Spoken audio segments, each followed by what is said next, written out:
सबसे पहले मैं सभी पत्रकार बंधुओं से देरी से आने की क्षमा चाहता हूं और एक बात मैं आप सबका धन्यवाद करना चाहता हूं कि जो हमारे मंदिर में अभी 10 दिन पहले जो एक महायज्ञ हुआ, जो आयोजन हुआ, उसकी सभी पत्रकार बंधुओं ने जो कवरेज दिखाई और शहर में एक वातावरण बनाया, धार्मिक वातावरण, उसके लिए मैं आप सबका आभार प्रकट करता हूं। धन्यवाद।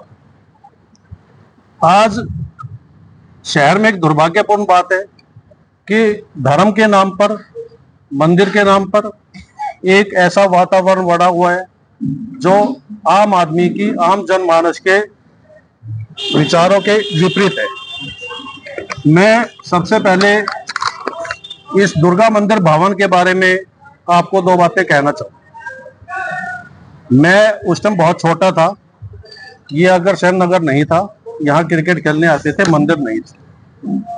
मंदिर का निर्माण हुआ 70 के आसपास, 1970 के आसपास इस मंदिर का निर्माण हुआ। मंदिर का जो निर्माण हुआ वो हमारे नरवाना शहर के धार्मिक प्रवृत्ति के जो लोग थे, उन्होंने उस टाइम सनातन धर्म मंदिर मेन था हमारे पास, बाबा गैबी साहब मंदिर था, उसके विपरीत हमें एक स्थान चाहिए था आसपास के मोहल्ले को क्रिएट करने के लिए। और दुर्गा मंदिर का जो स्थापना हुई वो नरवाना के धार्मिक प्रवृत्ति के लोगों के द्वारा अपने घर से पैसा लगाकर, लोगों से चंदा मांगकर इसकी स्थापना की।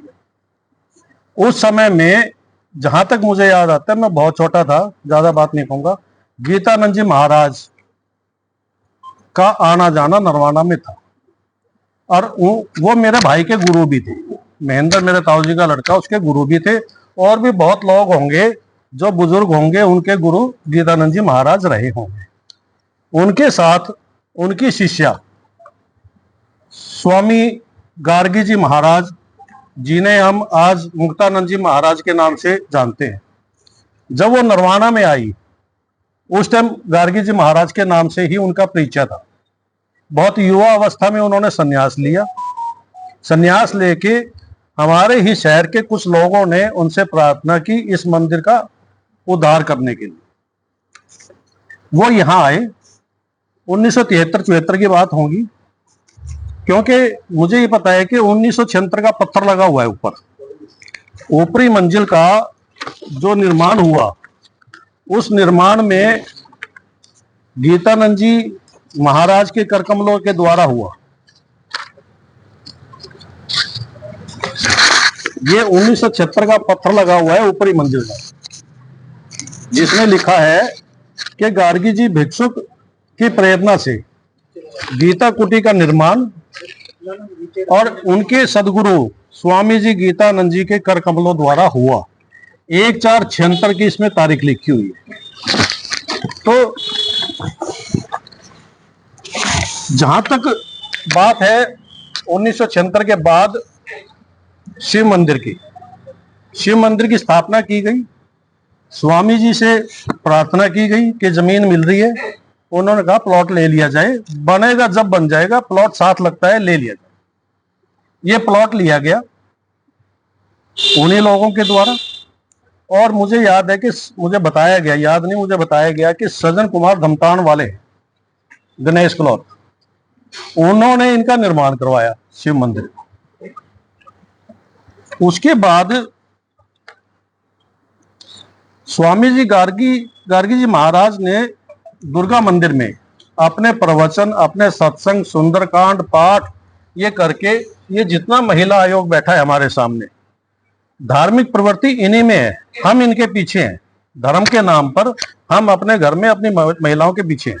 जैसे मेरी धर्मपत्नी है, उनके गुरुजी हैं स्वामी जी, मेरे नहीं है, मैं उनके पीछे हूँ। धर्मपत्नी कह देती है मंदिर जाना तो मैं आ जाऊँ।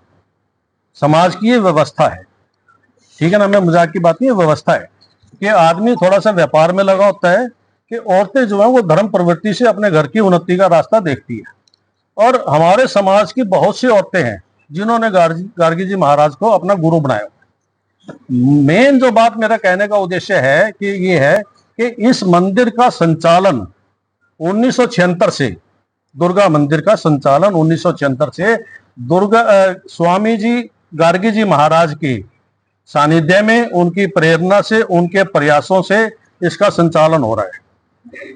इसके अलावा और कोई ऐसा कमेटी, मैनेजमेंट कुछ ऐसी जो भी थी वो उन्हीं के द्वारा बनाई गई, और जो महाराज जी ने कह दिया वो सर्वप्रिय है, सर्वसम्मत है।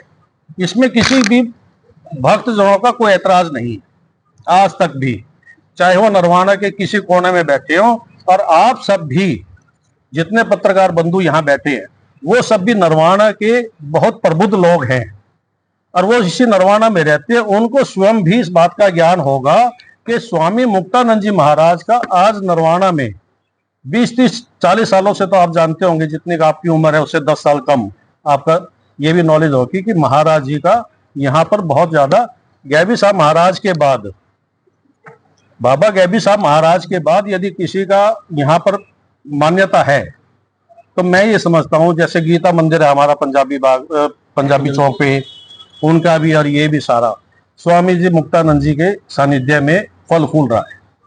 इसके लिए हमारे बहुत पुराने लोग थे, जहां तक मुझे याद आता है कि जो अखंड ज्योत है, अखंड ज्योत भी 1997-98 के आसपास अपने दीवान सुभाष चंद्र सिंगला है, वो और ज्ञानचंद जी वगैरह और अन्य जो लोग थे वो सब ज्वाला जी से इस अखंड ज्योत को पैदल लेके आए थे,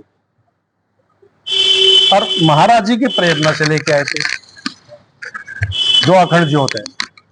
हमें किसी ग्रुप की बात नहीं करनी, कौन क्या कह रहा है, हमें सिर्फ इस मंदिर की स्थापना से, इसके प्रबंधन से, इसके संचालन से, ये किसी की मलकियत नहीं है, ना मेरी है, ना इनकी है, ना आपकी है, ना किसी और की है।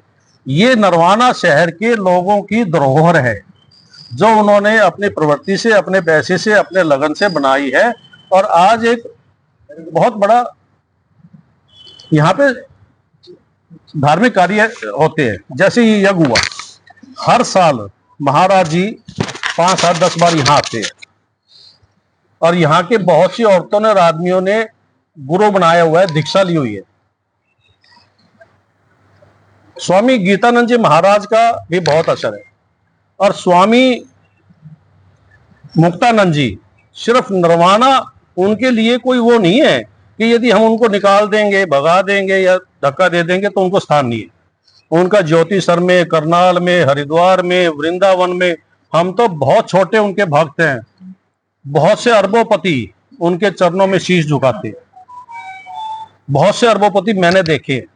मैं पानीपत थोड़ा बहुत काम करता हूं तो मैं पानीपत लोगों से मिलता हूं, तो मुझे बताया भी गया है वहां के लोगों द्वारा कि स्वामी मुक्तानंद जी जन्म से पानीपत से संबंध रखती है।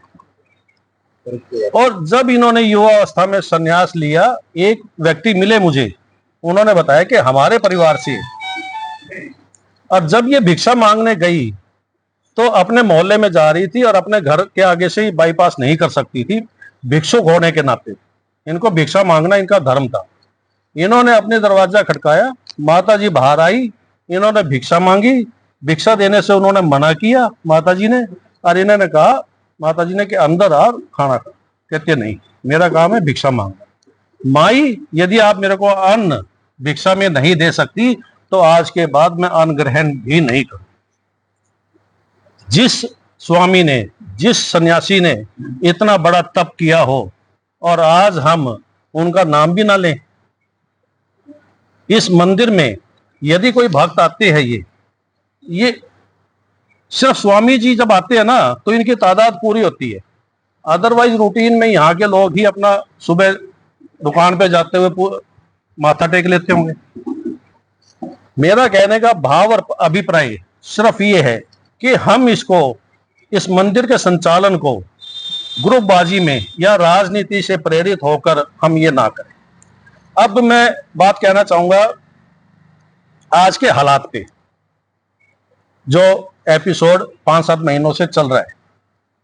मैं आपको उसके दस्तावेज भी दिखाना चाहूंगा, डॉक्यूमेंट्री प्रूफ भी दूंगा कि जैसे अब वीडियो वायरल हुई, कल भी हुई, 3 दिन पहले भी हुई, ये सब कोई अच्छी बातें नहीं कि हम देख भी रहे हैं, उनको वायरल भी कर रहे हैं, लड़ाई भी कर रहे हैं, झगड़ा भी कर रहे हैं, तू तो मैं कर रहे हैं, ये कोई अच्छी प्रथा नहीं है धर्म के काम का। जब हम अयोध्या के मंदिर का इतना बड़ा काम कर सकते हैं हिंदू धर्म की प्रवृत्ति में होने की वजह से, और हम उसमें धर्म में आस्था रखते हैं, हिंदू धर्म में आस्था रखते हैं, तो मंदिर की पवित्रता भी बनाए रखना हमारा ही काम, कोई दूसरा नहीं आके बनाए रखेगा। कोई दुर्गा मंदिर के स्थान को आके शमशान कहे, ये हमारी प्रवृत्ति में नहीं। कोई इस मंदिर में आके ये कहे कि मस्जिद बना दी तुमने, ये भी कोई हमारी प्रथा नहीं। आप भी मानते होंगे कि ये शब्द गलत है। आपको अपनी बात कहनी है, बढ़िया तरीके से कहिए, सभ्य तरीके हैं बात करने के, समझौते के, झगड़े को निपटाने के लिए बहुत से रास्ते हैं, जबरदस्ती करना कोई रास्ता नहीं है। मैं अब आपको बता देता हूं जो इशू बना हुआ है। जब ये मंदिर की स्थापना हुई 1990 के आसपास, इसके संचालन के लिए कुछ लोगों ने एक दुर्गा सेवा समिति के नाम से समिति का गठन किया। उसको 1860 के एक्ट में रजिस्टर्ड करवाया Chandigarh registrar firm and society से। उसके लिए दरखास्त दी गई थी। यह 1973 की दरखास्त है।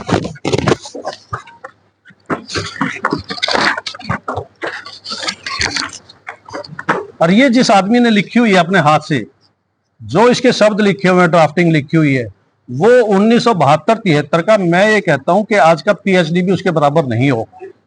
जो ये ड्राफ्टिंग बहुत बढ़िया तरीके से उन्होंने लिखा है।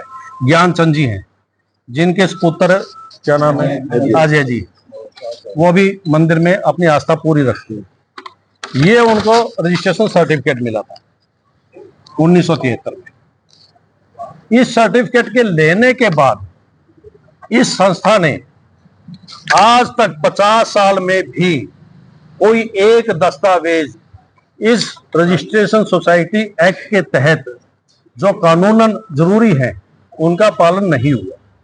उसकी वजह क्या थी कि 1974 में गार्गी जी महाराज आए, 1976 में उन्होंने ऊपर का शिलान्यास किया। एक तरह से उनके प्रभुत्व में आकर सबने उनको ही अपना सोसाइटी मान लिया कि जो महाराज जी कहेंगे, जो स्वामी जी कहेंगे, वो हमारे लिए सर्वोपरि। स्वामी जी ने दुर्गा मंदिर के नाम से कमेटी बनाते रहे कि ये 4 आदमी है, ये संचालन कर लेंगे, ये 4 आदमी है, ये संचालन। इसमें जो ये सोसाइटी रजिस्टर्ड हुई थी, इसमें सेक्शन 4 है, जिसके तहत हर साल की list of member society registrar office में सबमिट करनी है। हर साल आपको एनुअल जनरल मीटिंग बुलानी होती है। हर 3 महीने में आपको कार्यकारिणी की मीटिंग बुलानी होती है। आपके बैंक अकाउंट होने चाहिए, रेजुलेशन की कॉपी होनी चाहिए, ऑडिट रिपोर्ट होनी चाहिए। एनुअल जनरल मीटिंग में आपको ऑडिट रिपोर्ट पेश करनी जरूरी है। आज तक 50 साल में भी कोई डॉक्यूमेंट ऐसा ना प्रिपेयर हुआ, ना कोई लिखा गया, ना कोई सबमिट हुआ। और इस बात को, जो मैं नहीं कहना चाहता दूसरा ग्रुप, मैं ये कहना चाहूंगा कि जो हमारे ही भाई हैं वो ये कहते हैं, मानते हैं।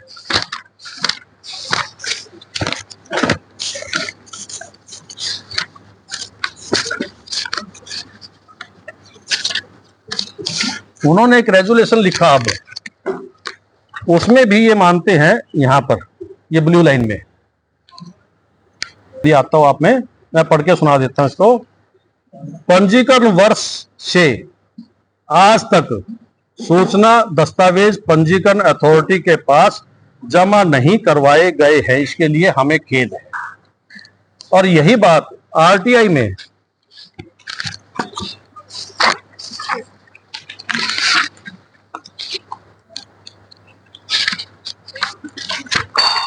चौदह 1/25 डिस्ट्रिक्ट रजिस्ट्रार से आरटीआई मिली है। किस बारे में मिली है कि इस समिति के बारे में बताया जाए कि इनका रिकॉर्ड क्या है। इसमें लिखा है, समिति द्वारा प्रधान द्वारा रजिस्ट्रेशन करवाते समय ओरिजिनल कागजात कार्यालय में प्रस्तुत नहीं किए। अब जबकि आरटीआई द्वारा मांगे गए दस्तावेज 3 से 9 7 संलग्न है। समिति ने पुरानी कार्यकारिणी, सदस्यों के त्याग पत्र, सदस्यता शुल्क, फार्म, डीडी मतलब ड्राफ्ट, चेक, मृत्यु प्रमाण पत्र इस कार्यालय में उपलब्ध नहीं करवाए। समिति दुर्गा सेवा समिति नरवाना ने वर्ष 21 से 24 तक के अतिरिक्त किसी भी वर्ष की एनुअल रिटर्न ऑडिट रिपोर्ट इस कार्यालय में प्रस्तुत नहीं की है। ठीक है जी। नंबर दूसरी बात, इसके आगे ये बात और लिखते हैं, हमने ये पूछा कि दुर्गा के नाम से कितनी समितियां यहाँ पे, उन्होंने कहा दुर्गा सेवा समिति क्रमांक नंबर 405, तारीख नोट करना, दिनांक 18/2024, 18 फरवरी 2024 को भी श्री दुर्गा सेवा समिति नरवाना से के नाम से 405 नंबर पर रजिस्टर्ड है। दुर्गा पब्लिक धर्मशाला समिति क्रमांक नंबर 83, वर्ष 1971, दुर्गा वैष्णो जागरण मंडल नरवाना क्रमांक नंबर 497 82 नव दुर्गा जागरण मंडल नरवाना 2188 पर 1997-98 द्वारा कार्यालय से पंजीकृत है। इसके अलावा इन्होंने एक बात और लिखी है ऊपर, ये ब्लू लाइन, इसमें इन्होंने लिखा है कि इस कार्यालय द्वारा श्री दुर्गा मंदिर के नाम से कोई समिति पंजीकृत नहीं है। दुर्गा मंदिर है ना हमारा ये, इस दुर्गा मंदिर के नाम से कहीं भी कोई समिति रजिस्टर्ड नहीं है। दूसरी बात मैं आपको ये कहना चाहता हूं कि दुर्गा सेवा समिति रजिस्टर्ड थी 73 में और आज भी इन्होंने दोबारा से रजिस्टर्ड करवाई। उन दोनों के मेमोरेंडम ऑफ एसोसिएशन जो में पहला डॉक्यूमेंट है, उन डॉक्यूमेंट में भी यदि दुर्गा मंदिर नाम का शब्द भी लिखा हो, memorandum of association and bylaws दोनों में एम्स एंड ऑब्जेक्ट, हमारी समिति का उद्देश्य क्या है और हमारे ऑब्जेक्ट्स क्या है, उसमें भी यदि दुर्गा मंदिर नाम का शब्द लिखा हो, नरवाना भी छोटा, यदि दुर्गा मंदिर भी लिखा हो, पतराम नगर लिखा हो, बिरबल नगर लिखा हो, कहीं और लिखा हो, तो भी मैचिंग होगा। ये डॉक्यूमेंट कहते हैं। दूसरी बात, इसी नाम से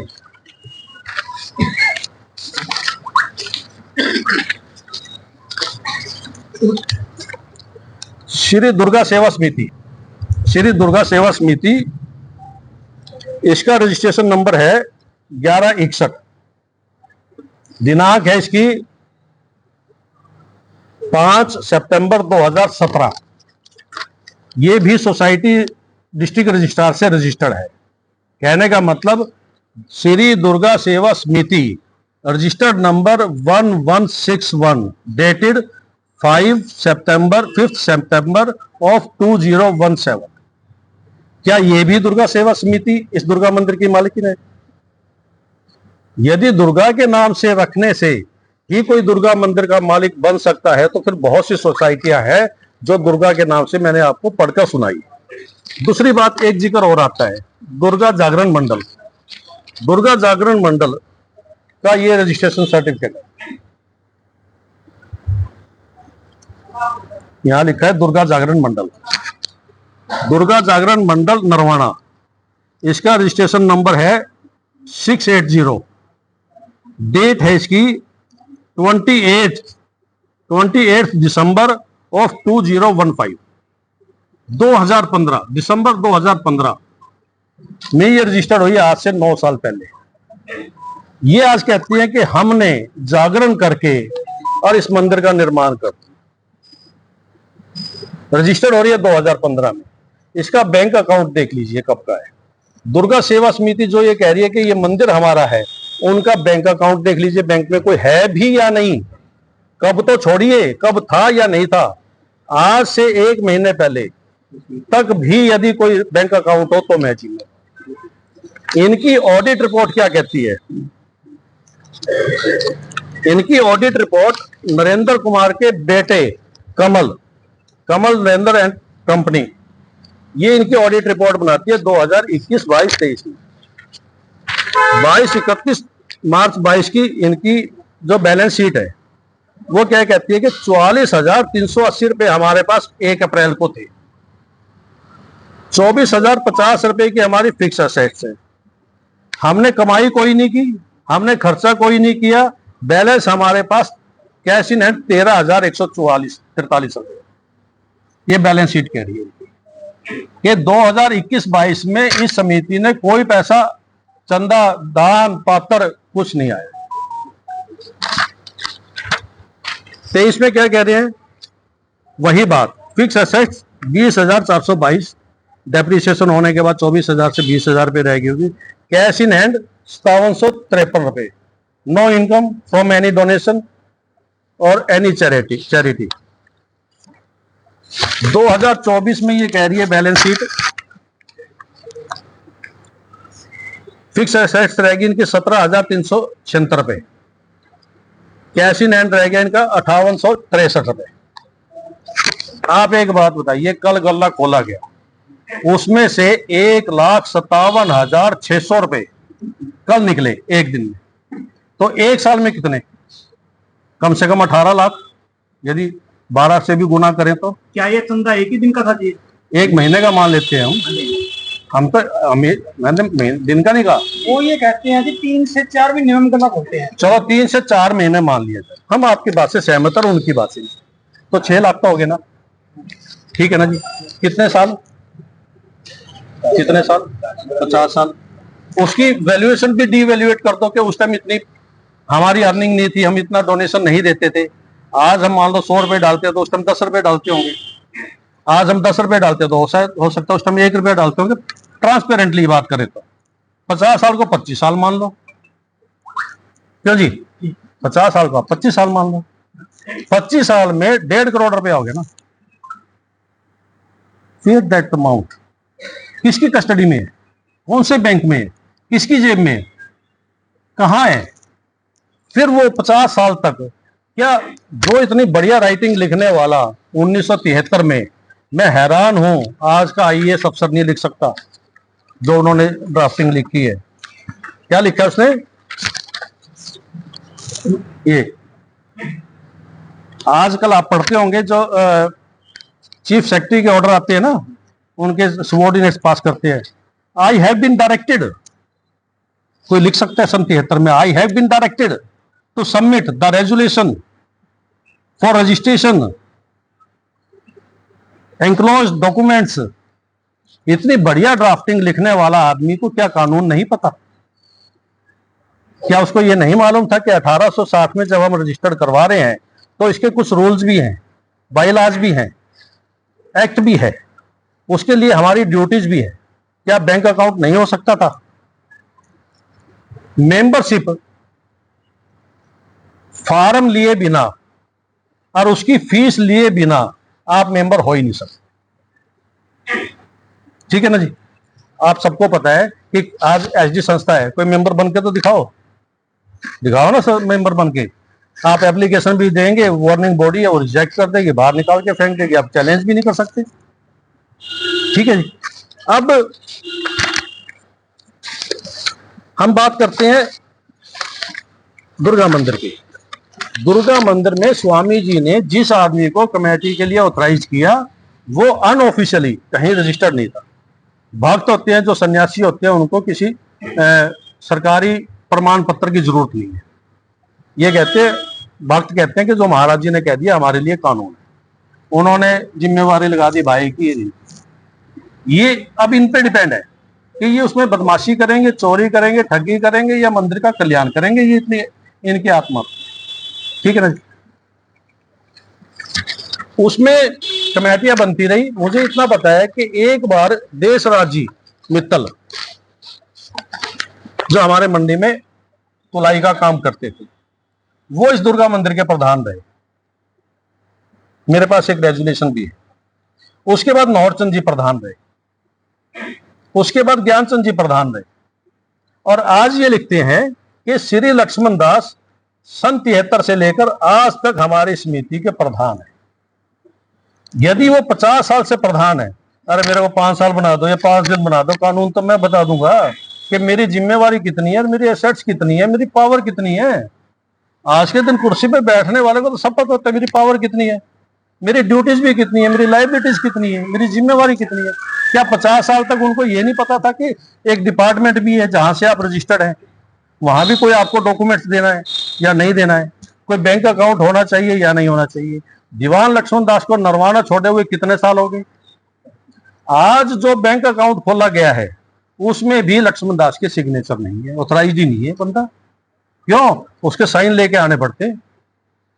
कौन जाएगा गुड़गांव? जो आदमी 30 साल से गुड़गांव रह रहा है, 91 के आसपास, तो मेरा भी बहुत बढ़िया संबंध थे उनसे, बहुत बढ़िया पारिवारिक संबंध रहे हैं लक्ष्मण दास जी से, और वो गुड़गांव चले गए, उनके बाद मिलना जुलना नहीं रहा। फिर आपको फोर्जरी भी दिखाऊंगा मैं सारी। इन्होंने क्या किया, जब महाराज जी ने ये कमेटी, अब दोबारा से इनका मन था कि इसको रिस्ट्रक्चर किया जाए, मंदिर को थोड़ा सा और रेनोवेट किया जाए और इसको आगे बढ़ाया जाए। संगत ज्यादा हो रही है, पहले कम थी अब ज्यादा हो रही है, हमें यज्ञ भी करने हैं, सारे काम करने हैं। तो उन्होंने एक कमेटी दोबारा बनाई 2016 में। ये 17/8/2016 का रेजोल्यूशन, 17/8/16 के रेजोल्यूशन में क्या लिखा है कि शाम 6 बजे दुर्गा मंदिर पतराम नगर नरवाना की कार्यकारिणी मेंबरान की एक मीटिंग मंदिर के प्रधान सतपाल गुप्ता जी हैं नौहरचंद जी के बेटे, जो नौहरचंद 92 में भी प्रधान थे। या मैं उनका पहले वो दिखा देता हूं 92 का।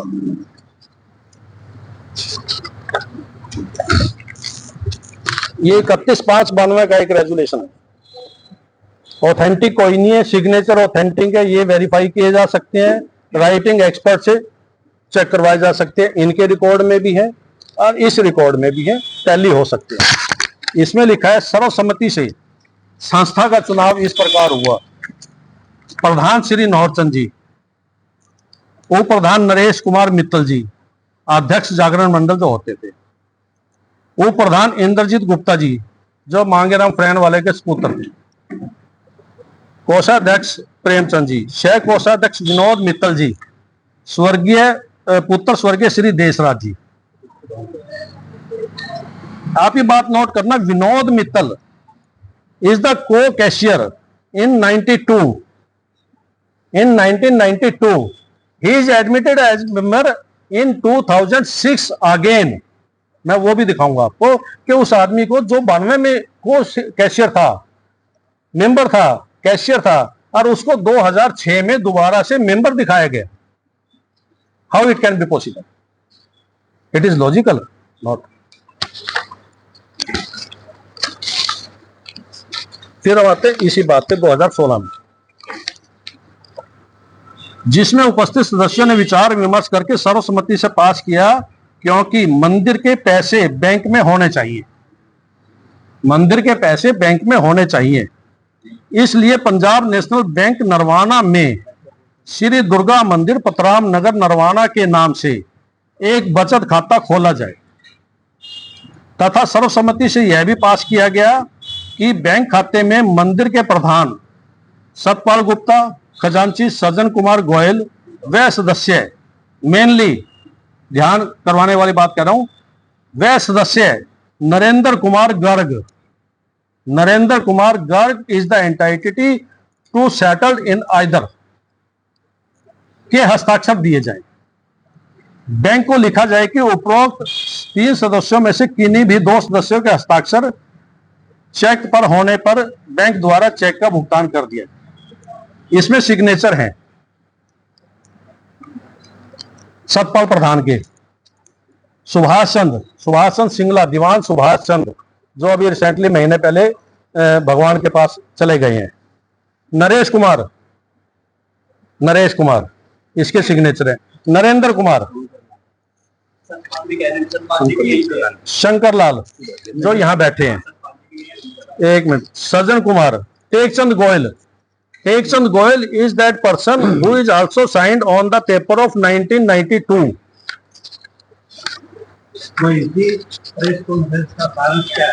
सारांश ये है, आपसे मैं विनती करूंगा कि 5 मिनट और दीजिए। सारांश आपके सामने ही तो आ रहा है, सारांश तो आपने निकालना है। हाँ, 92 इसमें सिग्नेचर टेकचंद गोयल के भी है, ये रहे 92 में। और ये 2016 में भी उनके साइन है। टेकचंद जी अलाइव हैं आज के दिन, आपके सामने बैठे हैं, ये बैठे हैं, नरेंद्र कुमार बैठे हैं, शंकर जी बैठे हैं, सतपाल जी हैं, ये सब 2016 के सिग्नेचर हैं। अब बात करता हूं मैं 2016 में, यदि नरेंद्र कुमार सिग्नेटरी, ये सिग्नेचर बैंक में है उनके, ये बैंक में फोटो और सिग्नेचर, ठीक है जी। और ये बैंक अकाउंट 2016 का 28/8/2016 है, ओपनिंग डेट 28/8/2016, श्री दुर्गा मंदिर, खाता नंबर, बैंक अकाउंट, जिसकी लास्ट ट्रांजैक्शन 23/8/2024 को भी है। अब बात आती है 2016 में ये चल रहा था, अब रेनोवेशन करनी थी, स्वामी जी का आदेश था, तो अब नरेंद्र कुमार जो यहां अपने मकसद में कामयाब ना हुआ, जो भी था उसकी चल रही थी नहीं चल रही थी, मैं कुछ नहीं कहना चाहता, उन्होंने महाराज जी के सामने बैठ के रिजाइन कर दिया कि महाराज जी मुझे तो हर प्रकार के भार से मुक्त किया जाए, मैं अपने सभी पदों से मुक्त होना चाहता हूं, कृपा मुझे कृतार्थ करें। नरेंद्र कुमार, इन्होंने रिजाइन कर दिया। रिजाइन करने के बाद मैनिपुलेशन शुरू हुई, जो शौरान साहब आप पूछ रहे हैं, वो कहानी अब शुरू होती है सारांश की, कि इन्होंने सुंदरलाल ग्रुप, कह सकते हैं हम, सुंदरलाल एंड ग्रुप से कंस्पायर होके एक रेजुलेशन लिखा,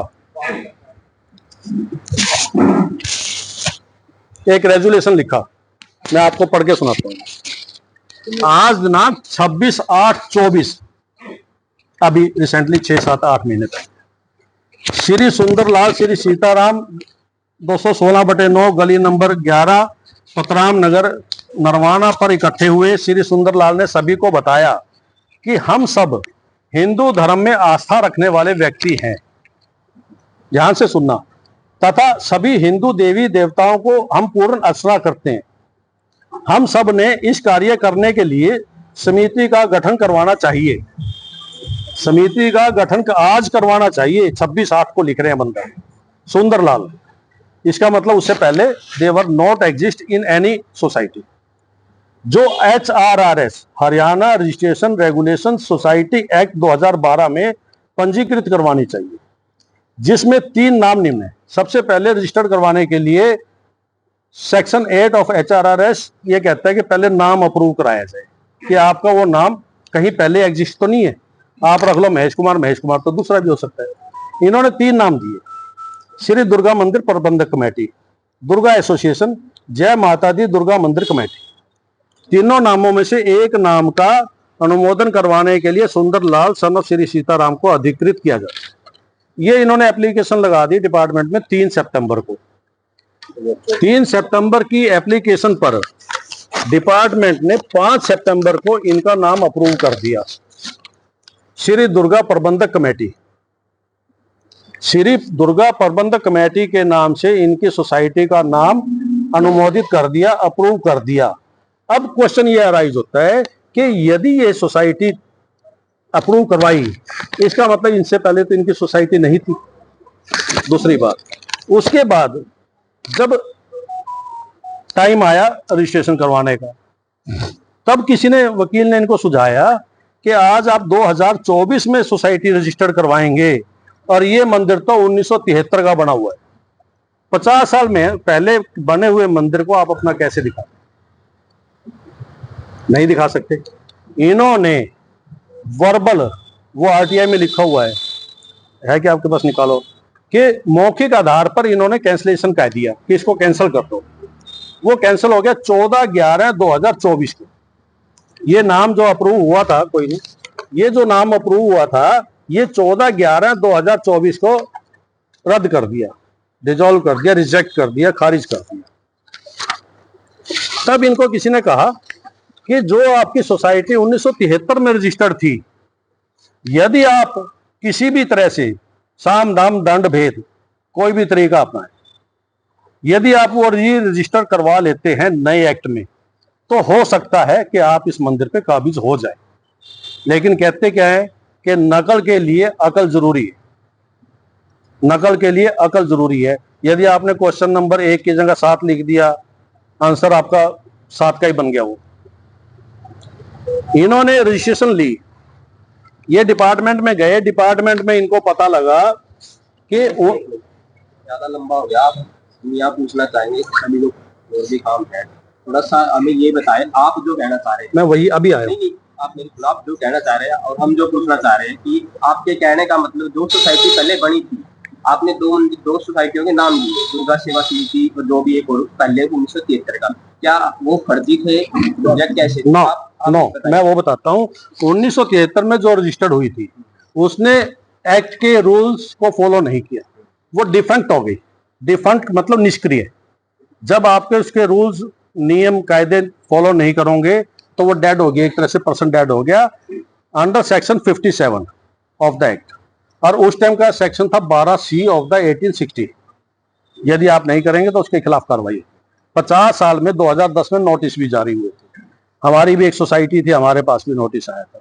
यदि उसका जवाब नहीं दोगे तो वो कैंसिल हो जाती है। ये अंडरस्टूड बात है कि यदि आप उसको कंटिन्यू नहीं करेंगे, रिन्यू नहीं करवाएंगे, आपका ड्राइविंग लाइसेंस है, मेरा 2015 तक वैलिड है, यदि रिन्यू नहीं करवाऊंगा तो इट्स मींस टर्मिनेट है, वो मेरा लाइसेंस सस्पेंड है। अब बात आती है, वो तो हो गया 50 साल से कोई था ही नहीं,